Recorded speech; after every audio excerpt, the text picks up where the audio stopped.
Qual é o segundo? Não,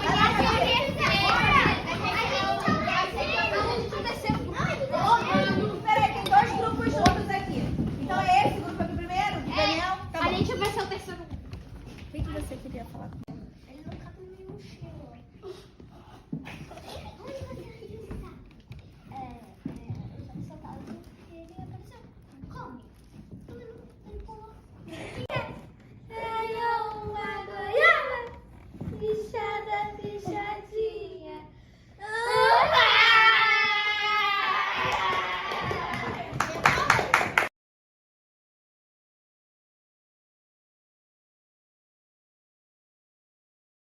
Elas podem tanto contratar o intérprete tradutor generalista para fazer um espetáculo, como elas podem também querer esse tradutor mais cênico, né? Ou chamar uma versão premium do serviço.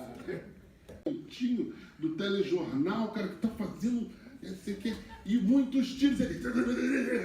Nossa, rapaz, tira o som, deixa só o intérprete, tira o repórter, né? Tira quem for. Então, assim, existe também essa questão, sabe?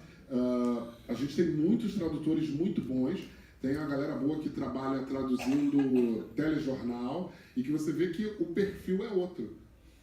Se eu vou contratar uma pessoa, quando você está botando um intérprete ali para traduzir uma palestra, imagina que a gente está numa conferência sobre resseguradoras, né, falando sobre seguros, sobre sinistros, que não sei o que, o intérprete, não, porque eu tenho que cair, para! Fala, o pessoal do seguro vai falar, menos, mais compostura, né? E por aí vai. Então, assim, é claro que a gente tem que pensar muito em qual projeto eu quero e como eu quero que esse projeto saia. E que tem que ser imposto por lei, porque senão as pessoas não fazem. É isso. Obrigado, gente. Obrigado.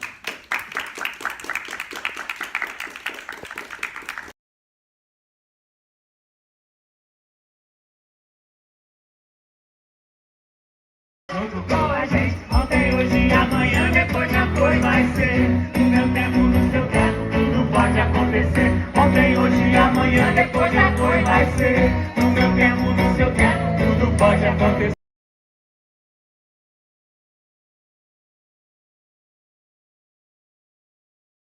Chegando aqui no Teatro da UF, agora são 4h30 da tarde, sexta-feira. Hoje é a estreia de Três Maneiras de Tocar no Assunto aqui, esse final de semana, sexta, sábado e domingo. Então, venham, já estou aqui, esperando vocês. Nós fomos perseguidos ao longo dos últimos séculos, entre outras instituições, pela religião, pela psiquiatria e pela lei. Passamos das fogueiras da Inquisição Católica aos campos de concentração nazistas. Dos campos de reeducação stalinistas às clínicas psiquiátricas. Das prisões, perseguições e abusos policiais à estigmatização da AIDS. Da rejeição das famílias à privação de um marco jurídico e social para o reconhecimento dos vínculos afetivos. Palavras como bicha, viado, que tantas vezes me foram ditas com desprezo ao longo da minha vida, ainda são usadas em muitos ambientes sociais como os piores insultos possíveis e como forma de ridicularização e deboche, inclusive nas sessões de comissões dessa casa. Você que está em Niterói, aproveita e corre aqui para o Teatro da UF, porque hoje é o último dia de um espetáculo maravilhoso, o Leonardo Neto, chamado Três Maneiras de Tocar no Assunto. Gente, é só até hoje, corre aí.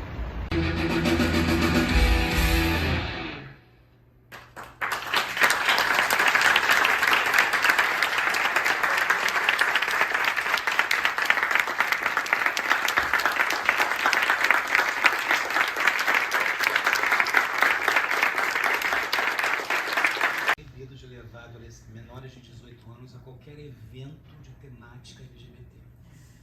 Se você levar uma pessoa de 16 anos para ver uma peça ou um filme, você paga uma multa de 50 mil reais. Isso é uma lei aprovada pela Câmara dos Vereadores de Porto Alegre. De serem violentas e tudo. E isso coincidiu com esse momento que eu estou com a leitura de um livro que eu fiz, chamado um livro de um americano, chamado Homossexualidade, uma História. Que é um livro de um cara chamado Colin Spencer, que tenta fazer um painel traçar uma história da homossexualidade desde das tribos primitivas até o surgimento da AIDS. E nesse livro ele fala que até o século XIV a homossexualidade ou era bem aceita ou era indiferente nas diversas sociedades. Eu recebo muita mensagem no Instagram depois da peça. Quando eu saio daqui para casa, abro o Instagram, tem um monte de mensagens de gente que vê assistir. E as mensagens são sempre muito agradecer, estou impactado até agora, não consigo parar de pensar, muito obrigado. E isso foi desde 2018, desde 2019, quando a peça estreou, né? Eu acho que a peça ela tem uma comunicação, ela toca as pessoas, mesmo quem não é da comunidade LGBT, fica tocado. Isso eu acho que foi um acerto, né, assim. Mas eu acho que assim, eu vejo, sempre foi, não tem muita diferença, assim, antes eram reagiam de uma certa forma, hoje reagem de outra. Não, sempre tem muita receptividade, eu acho.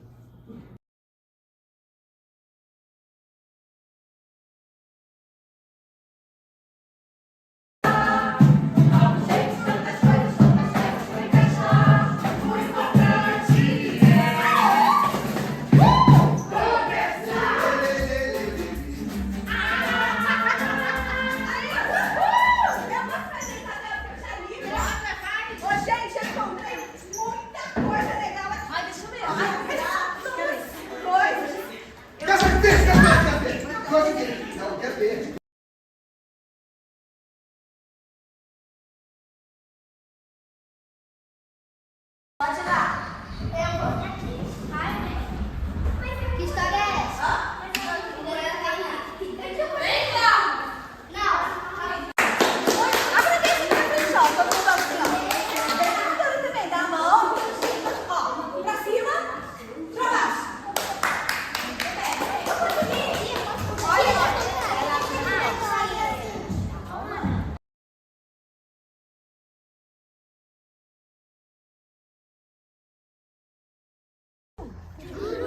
Tcharará! Tchá! Tcharará!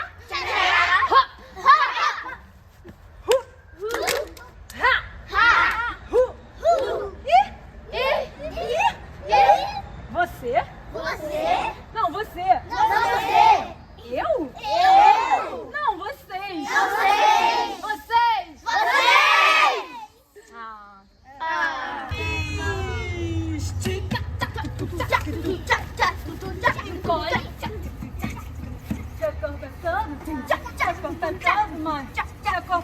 Parou. Sou muito bom nisso. Não pode ir lá. Pode só respirar.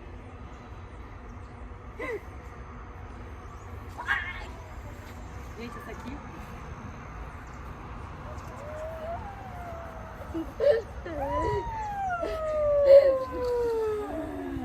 E pra fechar, bota a mão no chão, bota a mão no chão, bota a mão no chão e dá o grito do leão.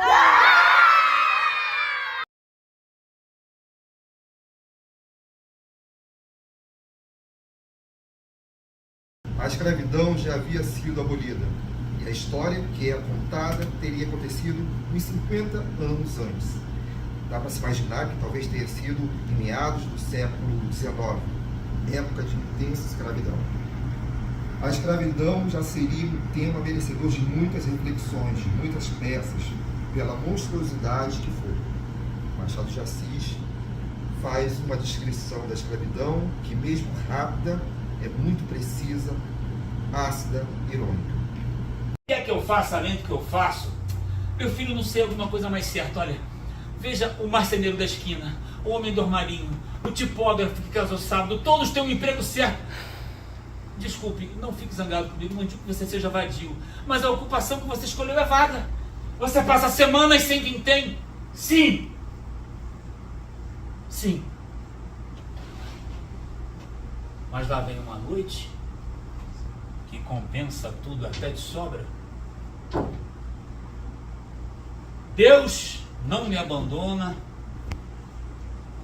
e preto fugido sabe que comigo não brinca. quase nenhum resiste. Muitos entregam-se logo. E aí? Fazia rir a tia, que era naturalmente alegre, e aí pronto. Já pensavam numa patuscada para o batizado. O espetáculo circulado por algumas cidades e a gente sempre tenta fazer um bate-papo depois, com a ideia de tentar fazer uma rede aos poucos, das pessoas se conhecerem. Queria agradecer ao Léo, pedir para que você dissesse qual a sua impressão da peça, o que você sentiu, que a gente começou. Boa noite, gente. Tudo bem? A princípio, é inevitável não trazer a questão de classe. Quando é possível trazer esse assunto para hoje, é porque a gente perdeu um pouco da consciência de quem nós somos e de que classe pertencemos. E é isso. Para mim está muito forte isso. Essa agressividade de alguém que estava ferrado, que poderia ser empático e não foi. Você se depara com uma visão que fala, sim, do racismo, do absurdo do racismo, mas fala da miséria humana, fala sabe, a incapacidade do ser humano de ter empatia. Então, assim, o texto que a gente falou e que você disse no início, a gente se pergunta, hoje, 150 anos depois, gente, como é que pode, né, as pessoas não perceberem o absurdo da escravidão? A pergunta não é essa. É o que hoje a gente não está enxergando, que daqui a 150 anos os nossos bisnetos vão dizer, caraca, como é que os caras em 2024 não enxergavam isso?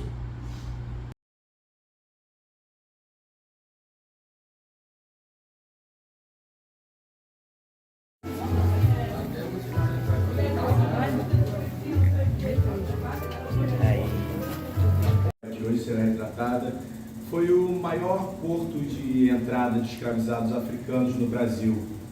Ele foi construído em 1811 e funcionou durante 20 anos até 1831, quando o tráfico foi proibido no Brasil. De lá para cá, o que aconteceu? Se o tráfico legalizado foi proibido, então entrou em vigor o tráfico ilegal de escravos no Brasil, que foi até a abolição da escravatura, que foi em 1888. Estima-se que na primeira metade do século XIX, ali em 1800, 1,5 milhão de pessoas, negros e negras, entraram no Brasil como escravizados. Estavam socorrendo uma vara ao ombro e na ponta uma trouxa. E claro, protestava-se com todo o rigor da lei contra quem os apoucasse, contra quem os protegesse.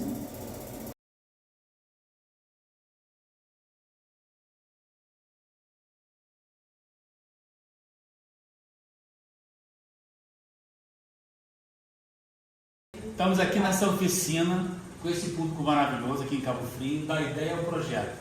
Eu vou fazer um exercício que cada um vai ter 1 minuto para vender o projeto para o patrocinador. Como se cada um tivesse esse 1 minuto para salvar a própria vida e dizer o que é mais importante no seu projeto. Cada pessoa vai se apresentar e vai vender o projeto que quiser. Tem 1 minuto marcado no relógio. Boa noite, meu nome é Rafaela Solano, eu sou atriz, palhaço e produtora cultural. E o meu projeto é um espetáculo de teatro que fala sobre a importância das pessoas entenderem o processo da escravização e entender principalmente o seu papel enquanto sociedade civil. Boa noite, meu nome é Silvana Lima, eu sou atriz do Grupo Creche na Justiça, sou escritora também, tenho um trabalho de 40 anos agora, que foi registrado num livro patrocinado pela Secretaria de Estado. 1 minuto para o Vitorino, o projeto dele. Foi! Eu me chamo Vitor de Jesus, ou vulgo Vitalino nas redes sociais. Trago aqui para você um projeto que veio a partir de uma pesquisa pela escassez dos contadores de história na cidade de Cabo Frio. Meu nome é Renan Magalhães, eu sou professor, ator e iluminador, e o meu projeto é uma oficina chamada O Ator Iluminado. Eu já dei essa oficina pelo edital da CSEC, né, no formato online durante a pandemia, porém tenho vontade e desejo de colocar ela no formato mais prático para as pessoas poderem ter um acesso melhor a um... Meu nome é Vinícius, eu sou ator e arquiteto. Meu projeto é a construção de um teatro público a partir de materiais ordinários que muitas vezes são deixados de lado.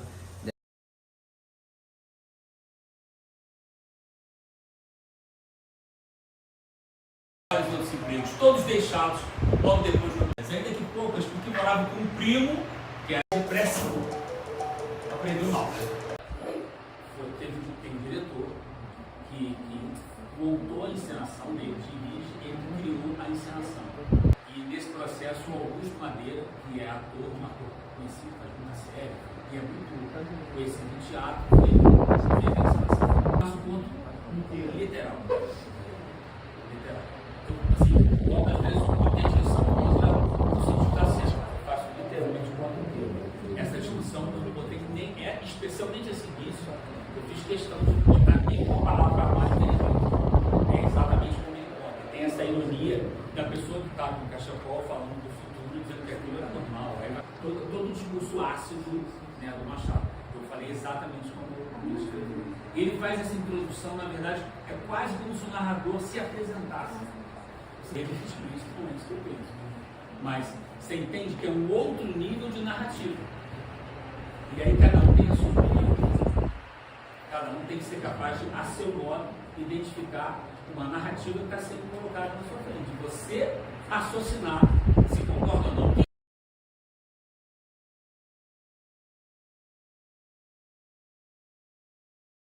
Gente, a gente vai rapidamente aqui, faz parte do projeto também, em cada lugar. A gente dá uma oficina ou de teatro, ou uma oficina de elaboração de projeto. Enfim, aqui no caso eu achei mais interessante a gente aproveitar o final do espetáculo e fazer um exercício com vocês, que é uma oficina de teatro, vamos dizer assim, entre aspas, um teatro narrativo, foi o que vocês acabaram de assistir. Que é uma encenação onde a situação vai sendo narrada e vivida ao mesmo tempo. Ela vai contar uma história que ela vai inventar agora, e a história vai ter, muito rápido, início, meio e fim, 1 minuto. Só que você vai escolher alguém que vai ficar aqui na sua frente, que vai participar com você do exercício. Escolha alguém. Então vem, pronto. A sua história. Estava indo para a escola quando encontrou um cachorro bravo na rua. Cadê o cachorro, gente?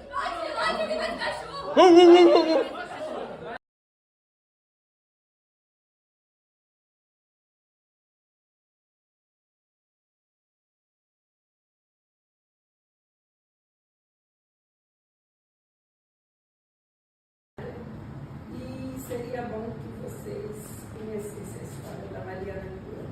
Eu, quando me propus a fazer a Ama Maria, porque esse grupo de guias caracterizados surgiu de uma brincadeira entre amigos. Os trabalhadores e os escravizados. Quem vai representar eles, né? Eu falei, a tia Lúcia também abraçou. Nós temos a Pete Vassoura também que faz, inclusive ela faz a Mariana Crioula, que foi uma heroína que poucos sabem daqui do Vale do Café. Veio Vassouras e ela foi uma heroína que existiu mesmo no estado do Rio de Janeiro, heroína negra. O que ele traz para a gente é um exemplo de miséria humana que existe por trás de tudo isso, de uma incapacidade e de um acomodamento também de grande parte da sociedade não querer enxergar o que não é conveniente. Então, assim, nesse sentido, é um texto muito atual. Eu acho que mais importante do que a gente se perguntar como pôde acontecer a escravidão há 150, 170 anos atrás, que é uma pergunta importante, claro, mas tem uma outra pergunta que é tão importante quanto: o que é que nós, hoje, estamos fazendo? O que é que nós, com que realidade nós, hoje, estamos convivendo, que daqui a 150 anos, os nossos descendentes vão dizer: meu Deus, como é que aquele pessoal lá em 2024 convivia com isso e não percebia o absurdo que é isso que vai acontecer. É assim que as coisas evoluem. É uma enorme dificuldade que as pessoas têm naquele período histórico, naquele momento, de enxergar as atrocidades que estão acontecendo à volta.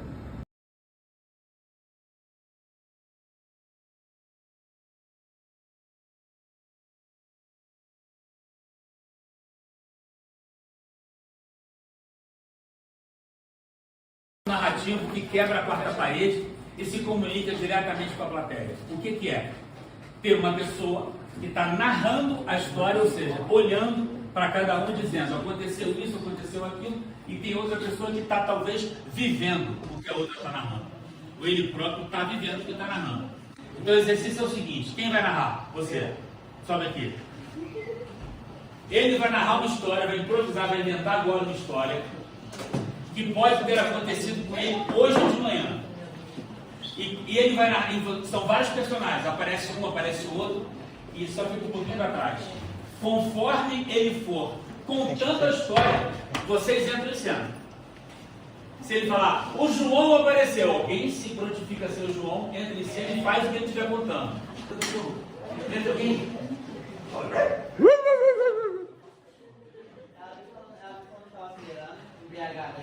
Às 7 da manhã, estava lançando uma festa. Não se esquece de uma coisa: você é o maestro deles, mas você está se comunicando com o público inteiro.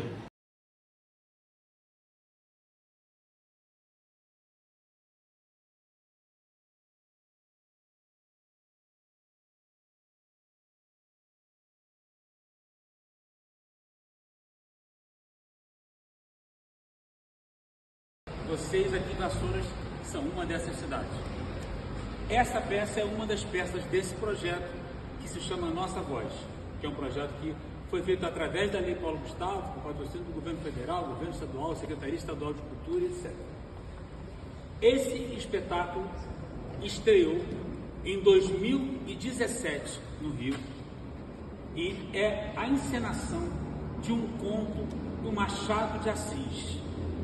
Quem aqui já leu algum conto, alguma coisa do Machado de Assis? Levanta a mão, gente. Machado de Assis é um escritor negro brasileiro do século XIX, que é considerado um dos melhores escritores do mundo de todos os tempos. E essa se chamava Escravos, quando a gente estreou no Rio, uma decisão que a gente teve, que está falando desse assunto. Agora a gente está circulando pelas cidades, dando o nome original do conto do Machado de Assis, que é Pai contra Mãe. Inclusive no texto, muitas vezes é mencionada a palavra escravos, que é um termo que hoje em dia cada vez é menos usado. E eu queria só pedir para ela introduzir e fazer um primeiro momento com vocês, para logo em seguida a gente começar o espetáculo. Obrigado, André.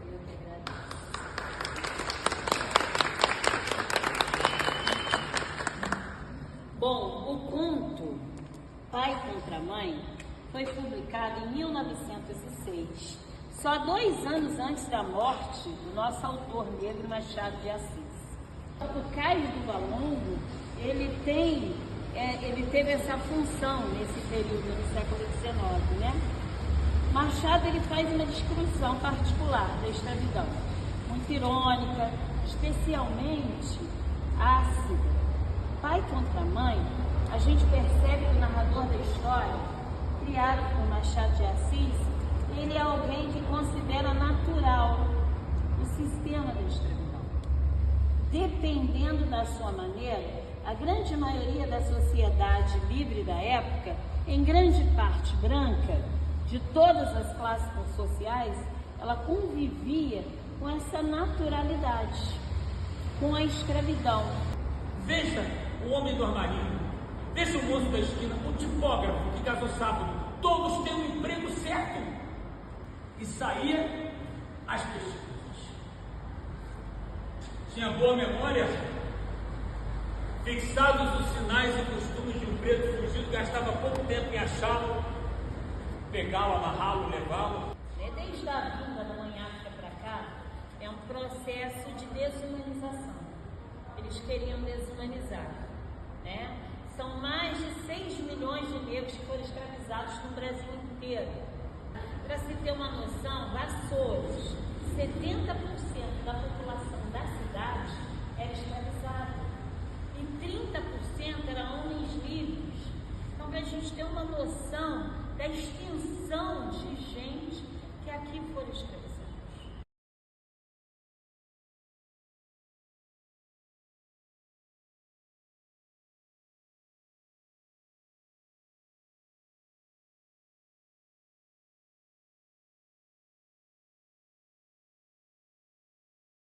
Vamos convidar a escritora Jéssica Regina para começar com a gente a apresentação de hoje.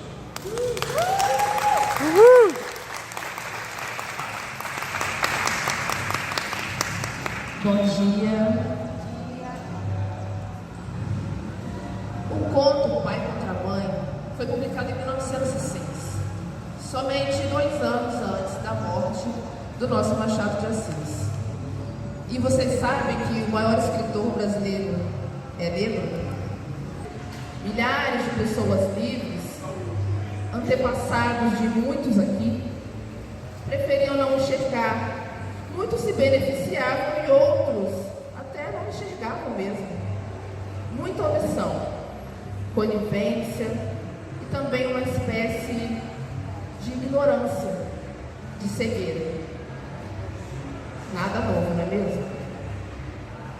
Bem, nas palavras de Machado de Assis.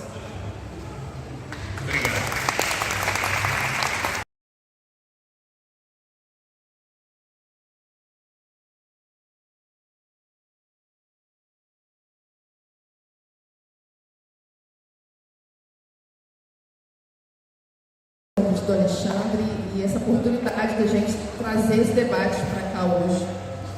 Olha como essa confluência de situações, a gente está aqui no Memorial Zumbi, que é fruto da resistência negra nessa cidade, né?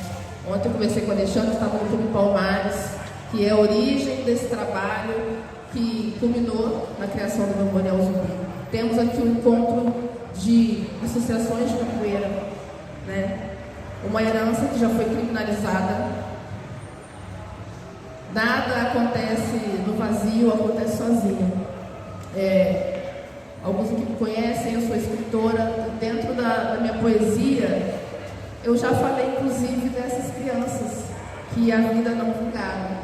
Em que situações, ou por quê, ou como nós aceitamos que tantas vidas de algumas crianças não vivem.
Gente, a gente está aqui registrando para comprovar que teve essa atividade aqui na escola.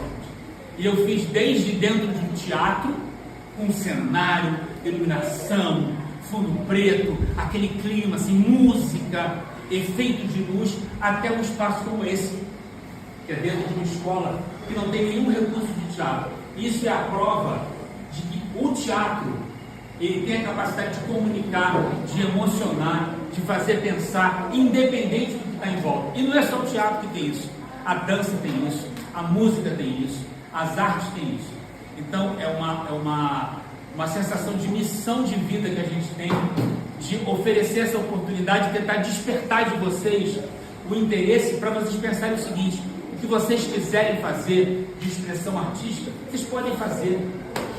E podem botar na internet, pode apresentar para o amigo, pode escrever um poema, pode fazer o que vocês quiserem. Cada expressão artística é a forma que cada um tem de se manifestar, de se expressar para o mundo. E muitas vezes, gente, a gente descobre que essa é a melhor forma que a gente tem de botar para fora uma coisa que a gente sente. E que a gente não sabe explicar o que é. Mas quando a gente canta uma música, aquilo vem. Quando a gente pinta um quadro, aquilo vem. Quando a gente faz uma peça, aquilo vem. Então,